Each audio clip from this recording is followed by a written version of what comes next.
నేను ఒకటే హెచ్చరిస్తా ఉన్నా, టీఆర్ఎస్ కేటీఆర్ గారికి వాళ్ళ నాయకులు ఎవరైతే ప్రభుత్వం మీద కానీ, మంత్రుల మీద కానీ, ఎమ్మెల్యేల మీద కానీ, మా ముఖ్యమంత్రి మీద కానీ పలువలు చిల్వలుగా ఏదైనా మాట్లాడితే ఇక ముందు ఊరుకునేది లేదు.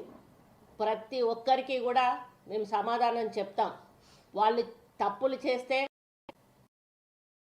అవసరమైతే తప్పు ఆధారాలు దొరికితే చట్టపరంగా చర్యలు తీసుకుంటాం. మేము 1 ఇయర్ వరకు కూడా ఇంతవరకు కూడా ఎవ్వరిని కూడా టచ్ చేయలేదు. ఒకవేళ రేవంత్ రెడ్డి గారు మీరు ఆ విధంగా రేవంత్ రెడ్డిని ఎప్పుడైతే అరెస్ట్ చేశారో ఫామ్ హౌస్ డ్రోన్ విషయంలో ఆ విధంగా అరెస్ట్ చేయాలనుకుంటే ఈ పాటికి మీరు అందరూ కూడా ఊచలు లెక్క పెట్టేవాళ్ళు. కానీ మేము అట్లా చేసే మనస్తత్వం కాంగ్రెస్ పార్టీది కాదు. ఏదున్నా కూడా చట్టబద్ధంగా ముందుకెళ్ళి ఆధారాలు సేకరించి అవి నిరూపితమైన తర్వాతనే ఈరోజు మేము నిర్ణయాలు తీసుకుంటా ఉన్నాం. ఇప్పుడు మరి ఫోన్ ట్యాపింగ్ విషయంలో మీ హస్తం లేనప్పుడు ఆఫీసర్లను ఎందుకు దాటిచ్చేశారు? మరి చాలామంది యూట్యూబర్లను ఇక్కడ తెలంగాణలో పెట్టి మరి యూట్యూబ్ నడిపించకుండా యూఎస్ఏలలో యూకేలలో పెట్టి ఎందుకు నడిపిస్తూ ఉన్నారు? మీరు చేసేది చట్టబద్ధమైన పని అయితే మరి ఇక్కడుండే చేయించవచ్చు కదా. అంటే మీకు తెలుసు మీరు చేసేదంతా కూడా చట్టబద్ధం కాదు, ఇది తప్పు అని తెలిసి కూడా ఆ పిల్లల్ని తప్పుదోవల నడిపించేసి వాళ్ళ కుటుంబాలను ఈరోజు ఇబ్బంది పెడుతున్నటువంటి సందర్భం నేను తెలియజేస్తూ ఉన్నాను.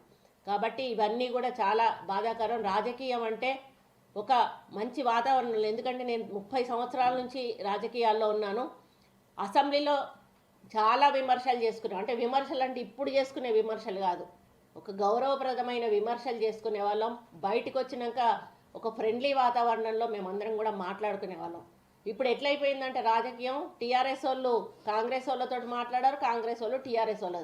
ఇదేం శత్రుత్వం? ఇదేమన్నా కుటుంబ శత్రుత్వమా, లేకపోతే భూమి తాగాదానా, జాగ తాగాదానా, పాలెళ్ళ పంచాయతా? ఇది ప్రజల కోసం మనం చేస్తున్నటువంటి ఒక మంచి మరి సేవ. ప్రజాస్వామ్య పద్ధతిలో మనం ఎన్నుకోబడ్డాం, మనం ప్రజాసేవ చేస్తున్నాం.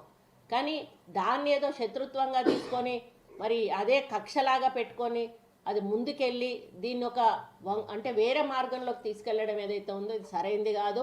మరి రాజశేఖర రెడ్డి గారు, చంద్రబాబు నాయుడు గారు ముఖ్యమంత్రులుగా ఇద్దరు ముఖ్యమంత్రులుగా ఉన్నప్పుడు మేము చూసాం. గవర్నరు టీ పార్టీ పెడితే ఇద్దరు ఇలా పక్కన కూర్చొని చాలా ఫ్రెండ్లీగా జోకులు వేసుకొని ఫ్రెండ్లీగా మాట్లాడుకునేవాళ్ళు. ఆ సంస్కృతి అనేది లేకుండా పోయింది. కాబట్టి ఇది కరెక్ట్ కాదు. రాజకీయాలలో అందరం కూడా ఒకసారి ఓడిపోతాం, ఒకసారి గెలుస్తాం. ఎప్పుడు కూడా పదవి అనేది ఎవరికి కూడా శాశ్వతం కాదు. మన వ్యక్తిత్వం అనేది ఎప్పుడు కూడా శాశ్వతంగా ఉంటుంది. కాబట్టి ఒకసారి మనం నోరు జారితే అది రికార్డులో చరిత్రలో నిలిచిపోతుంది. అందుకే మనం నోరు జారే ముందు కొంచెం ఆలోచించి మాట్లాడి మంచి వాతావరణంలో రాజకీయాన్ని నడిపించి మీరు ఒక ప్రతిపక్ష పార్టీగా మాకు సూచనలు సలహాలు ఇవ్వండి, మేము చేసే అభివృద్ధికి సహకరించండి. రేవంత్ రెడ్డి గారు ఏదైనా తప్పు చేస్తే చెప్పండి, ఇది తప్పు చేస్తున్నారు, ఇది సరిదిద్దుకోండి. అది చేసుకోవాలా లేదా అనేది ఆయన ఇష్టం. ఒకవేళ తప్పైతే ఆయన మరి సరిదిద్దుకునే అవకాశం ఉంటే చేసుకుంటారు. ఒకవేళ తప్పు కానప్పుడు కంటిన్యూ అవుతారు. మేధావులు ఉంటారు, విజ్ఞానవంతులు ఉంటారు, అడ్వైజర్లు ఉంటారు. ఒక ముఖ్యమంత్రి ఒక స్టెప్ వేసాడంటే ఒంటరిగా వేయడు ఒక స్టెప్పు, అన్ని అడ్వైజులు తీసుకున్న తర్వాతనే ఒక స్టెప్ ముందుకేస్తాడు.